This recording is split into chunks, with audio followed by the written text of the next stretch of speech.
બોલો સદગુરુ મહારાજની, પુરુષોત્તમ મહારાજની જય, માની જય, બોલો બ્રહ્મ મહારાજની જય, નિરાંત મહારાજની જય, આવેલા સબ સંતન કી જય। गुरु बिन ज्ञान न उपजे, गुरु बिन मिटे नहीं भेद, गुरु बिन संशय ना टळे, भले वाची जो चारे वेद। गुरु बिना ज्ञान न उपजे। कोई दिवस गमे એટલી પૂજાઓ પાઠ આ તે કરો, પણ ગુરુ વિના આ અંધારું કાયમને માટે રહે છે, કોઈ દિવસ અંજવાળું થાય નહીં। ગુરુ વિના જ્ઞાન ન ઉપજે, ગુરુ વિન મિટે નહીં ભેદ। હું અને ઈશ્વર બે જુદા છે, એક ભેદ પડેલો છે કાયમને માટે। એ ભેદ તો હરિગુરુ સંતના ચરણમાં જાય અને તન મન ધન જ્યારે અર્પણ કરી ત્યારે એ ભેદ ઉકેલાઈ જાય છે, સામથી ઉકેલાતો નથી।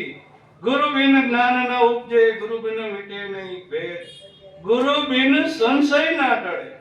આ મનના જેટલા સંશયો છે ને, દાદાએ વાત કરી ને એની ગણી આ સાચું કે આ સાચું કે આ સાચું, બધાય ખોટા પડી જાય।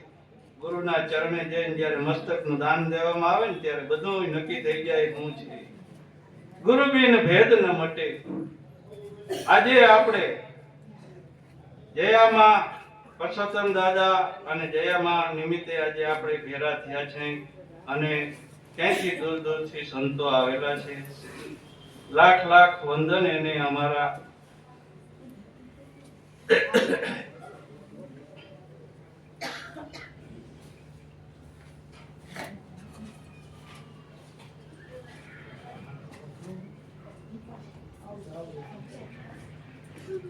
રામદેવ પીરનું ચરિત્ર કરી અને મારી વાણીને હું આજ થોડી સત્ય અસત્ય કરવા માંગુ છું। કઈ એમાં જો ભૂલ થતી હોય તો અહીં મહાન સંતો બેઠા છે અને મને એમાં થોડું કહેજો, કદાચ મારી કઈ થોડી ઘણી ભૂલ થઈ હોય તો। રામદેવ બાબા બાળીનાથ ઠાકર સમજેલા, પછી ઉપદેશ તો લીધેલો, પણ ઉપદેશ લીધા પછી જો કાયમને માટે અશાંતિ રહેતી હોય તો ઉપદેશ લાગ્યો નથી। ઉપદેશ લીધા પછી તો નિજાનંદ સ્વરૂપનું ભાન થઈ જાય છે, પોતે પોતાને ઓળખી લે છે, હું કોણ છું, ક્યાંથી આવ્યો છું અને ક્યાં જવાનું। બ્રહ્મા ભળી ગયા પછી ટેન્શન અને ચિંતા શેની હોય? જો ટેન્શન ને ચિંતા હોય તો એને ઉપદેશ સમજાણો નથી। રામદેવ ઉદાસ થઈને ફરે। એમાં એક દિવસ રામદેવ ઘોડો લઈને જતા હતા, ડાલીબાઈની ઉંમર 10-15 વર્ષની, તેથી રક્ષાબંધનનો દિવસ હતો। હાથમાં થાળી લઈ અને ડાલી બજારમાં ઊભી, એની જેવડા છોકરા મળે એને કે ભાઈ તને રાખડી બાંધો, મારે ભાઈ નથી, રાખડી બાંધો। છોકરા ના પાડે બધા, તેથી આવો અભટછટનો જમાનો। ડાલીને કોઈ રાખડી ના બાંધવા દેતી, ડાલી દુસકે દુસકે રોવા માંડી। રામદેવ પાણી પાવા જાય છે, ઘોડાની ત્યાંથી નીકળે છે એટલે ઉતરીને જોવે છે કે આ શું છે બધું। એના માને પૂછે છે કે દીકરી કેમ રોવે છે? કે ભાઈ એને ભાઈ નથી, એને આ કોઈ રાખડી બાંધવા દેતા નથી, એને ભાઈ નથી કે। રામદેવ પીર ઘોડાથી હેઠા ઉતરીને તરત હાથ લંબાવ્યો કે જય બેન, આજથી હું તારો ભાઈ, રાખડી બાંધી લે મને। આ ડાલીબાઈ ને રામદેવ ને આ સંબંધ પછી તો ડાલીબાઈ તો સમજેલા હતા। એ બીડમાં ભેહું ચારે કાયમ, હાથા ભેહું લઈને ધોકા લઈને રામદેવ ત્યાંથી દરરોજ નીકળે, પણ રામદેવ ઉદાસ થઈને ફરે કાયમને માટે। હાવ ડાલીબાઈ સમજી ગઈ કે આને વાત સમજાણી નથી। જો વાત સમજાણી હોય તો આનંદ સ્વરૂપ પ્રગટ થાય છે તરત જ। એ હસતું ના રહે, એ કોઈને કેવું ના પડે। જેને વાત સમજાણી હોય ને એની વાણી ફરી જાય, એવો તરત એની બોલવાની રીત બદલી જાય તરત જ, એનો ચહેરો ફરી જાય। એ દુખી ન હોય, એ આ સંસારના દાવાનળમાં હળગે નહીં। જેને વાત સમજાણી હોય ને એ તો આઠે પોર આનંદ જ હોય, પછી એને શું ઉપાધિ હોય છે। ડાલી સમજી ગઈ કે રામદેવને વાત સમજાણી નથી, તો હવે હું કરવાનું? એક દી ઘોડાની લગામ પકડી લીધી એ તો બેનભાઈનો સંબંધ. ભાઈ તું પોકરણગઢનો રાજા 92 લાખ માળવાનો ધણી, તારે હું ઘટે છે? તું ઉદાસ થઈને કેમ ફરે છો? હું છે આ બધી? મને વાત કર. તો કેના આગળ વાત સમજો? હું ભાઈ 52 હાથ આગળ વાત સમજેલો છે. તો તને કેમ વાત નથી સમજાણી? ના ડાલી, મને એને જે કીધું એમાંથી મને કઈ બહુ સમજણ પડી નથી. કદાચ પૂર્ણ હોય ગુરુ, પણ મને નથી સમજાણું. કદાચ મારી પણ ભૂલ હોય. તો હવે શું કરશું? ડાલી એને કહે છે કે આ જુનાગઢની બાજુમાં સરસઈ ગામ છે, અહીંયા દાદા ઉગમસિંહ છે. હું એને પગે લાગેલી છું અને મેં એને કંઠી બાંધેલી છે. હું એને પૂછી લઉં, તમે કહેતા હો તો વાંધો નહીં. તો ડાલી તો પૂછી. ડાલી દાદા ઉગમસિંહને પૂછવા જાય છે કે રામદેવને તમારી ઘર આ વાતને સમજવી છે, એને પરિપૂર્ણ વાત સમજાણી નથી. તમે જો પ્રેમથી આ પાડો તો રામદેવ કહે છે કે મારે દાદા આગળ વાત સમજવી છે. ડાલી વાત તો સમજાવી, એમાં કઈ આપણે વાંધો નથી. કે કોઈ જીવનો ઉદ્ધાર થતો હોય તો આપણે થોડા ના પાડી. અને આ તો રામદેવ કે 92 લાખ માળવાનો ધણી રાજા, એને હું થોડો ના પાડું. પણ એક શરત છે ડાલી મારી, કે આ બે માણાને ભેગા બેસીને આ વાતને સમજાવવાની છે. તને ખબર છે ને? જ્યાં પેલા નક્કી કરીને પૂછી આવતું. ડાલી રામદેવ આગળ પાછી આવે છે ને કહે છે કે ભાઈ દાદા ઉગમસિંહે તો આમ કીધું, બે માણાને હારે બેહવાનું છે. પણ ડાલી નેત્રાદે તો નહીં માને. તો બાળીનાથ આગળથી છતાંય પૂછીએ. નેત્રાદેને પૂછવામાં એવું છે, આમાં જબરજસ્તી તો કઈ હાલે નહીં. પ્રેમથી આ પાડે તો જ આ, નકર ના. ડાલીભાઈ કે નેત્રાદે કે મારે તો નથી સમજવું, મારે તો ગુરુ કરેલા છે. બાળી ના થઈ, મારે થોડા ઘણી ગુરુ કરાય. અને એ પાછા તમે વાં ગયા કે અહીંયા થોડા હું ગુરુ કરું. કે રામદેવ તો હા ઉદાસ થઈ ગયા. ડાલી ના પાડે તો શું કરું?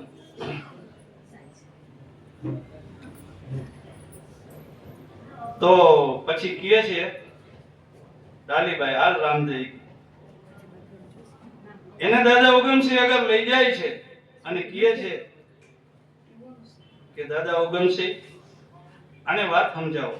પણ તને કીધેલું હતું ને કે ફેરી સ્ત્રી જો હે એની હારે આ સજોડાની વાત છે. બે માણસની મહાધર્મની સનાતન ધર્મની વાત છે. આમાં બધેયમાં સજોડા જ છે. જો અરે એ કે સ્ત્રી જો હે ને, ડાલી બરબાર બેહી ગઈ. પણ દાદા ઉગમસિંહ કઈ બોલી ના હઈ ગયા. અને દાદા ઉગમસિંહ રામદેવને આ વાત સમજાવે છે સનાતન ધર્મની. અને એ વાત એને પૂરેપૂરી મગજમાં બેહી ગઈ. તો અહીંયા તો ગામમાં તો તમે જોવો એટલે પંડિતો, શેઠ, સંન્યાસી, નેત્રાદે, સાધુ, તમે જોવો તો માણા મેળો ભરાણો કે રામદેવ વાહ દાદા ઉગમસિંહ ની હરિજનવાસમાં સમજવા ગયા. વાત રજવાડું ઉઠીને ગયા. અહીં તો રોગો તમે જોવો તો હાહાકાર મચી ગયો. જાપે માણા મારી ને રામદેવ સમજીને આવે એટલે રામદેવ નક્કી કર્યું વાંધો નહીં, કસોટી તો આવી છે. પણ કે કસોટીમાં પાર પીડા વગર છૂટકો નથી. આવીને બધા જેમ તેમ મેણા ટોણા મીંડા બોલવા. સંન્યાસી નાન તે બધા મોટા મોટા માણસો. કારણ કે રજવાડું ઉઠીને આમ કરે એટલે તો કારણ કે સમયમાં એવી આગોછટ ને આવું બધું હતું. કાંઈ ના બોલ્યો. બીજું ગાલીને સાંભળે.